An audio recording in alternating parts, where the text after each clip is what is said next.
కౌశిక్ రెడ్డి వి హనుమంతరావు మధ్య కూడా మాటల తూటాలు పేలాయి. పార్టీ మారి కాంగ్రెస్ లో చేరిన ఎమ్మెల్యేలకు చీరా గాజులు పంపిస్తానని కౌశిక్ రెడ్డి సంచలన వ్యాఖ్యలు చేశారు. దీనిపై స్పందించిన విహెచ్ గతంలో బీఆర్ఎస్ గుర్తు లేదా అని ప్రశ్నించారు.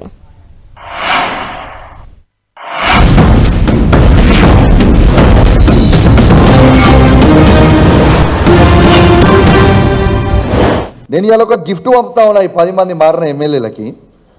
మంచిగా తెచ్చిన ఓ చీర ఇంకా గాజులు తెచ్చిన. ఇలా ఈ 10 మంది ఎమ్మెల్యేలకి నేను చూపిస్తా ఉన్నా. దానం నాగేందర్ గారు, కడియం శ్రీహరి గారు, గాంధీ గారు, ఇంకా మారిన 10 ఎమ్మెల్యేలు, వెంకట్రావు గారు, పోచారం శ్రీనివాసరెడ్డి గారు, కృష్ణమోహన్ గారు ఉన్న 10 ఎమ్మెల్యేలు మీకు శాత కాకపోతే ఇగో ఈ చీరలు గాజులు కొనుక్కొని వేసుకొని తిరుగు రిపబ్లిక్లా.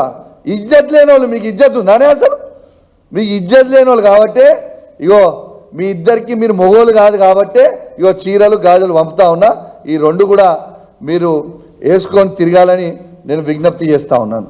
ఇవాళ ఎందుకు ఇంత మాట అంటున్నా అంటే, నిజంగా దమ్మున్నోటే మొగోన్ లెక్క రాజకీయం చేయాలి.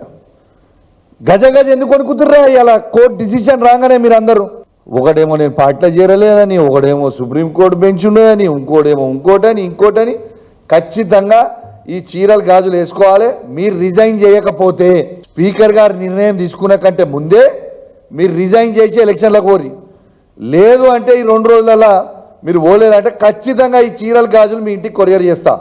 అడ్రస్ కొని కొరియర్ చేస్తా, గ్యారంటీగా చేస్తా. అది కూడా మీడియా సమక్షంలోనే చేస్తా.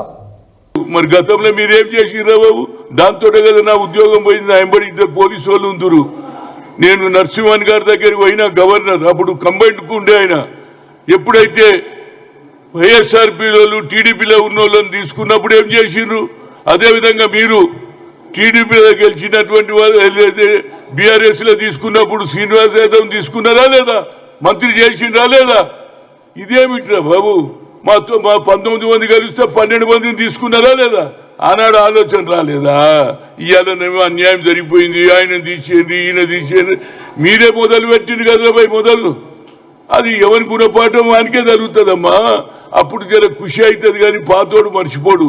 మాకు అన్నీ తెలుసు ఈ సంగతులన్నీ. ఇప్పటికన్నా పార్టీని, గవర్నమెంట్ను తిట్టే బదులు మీరు చేసిన తప్పులు ఏమిటో తెలుసుకోండి.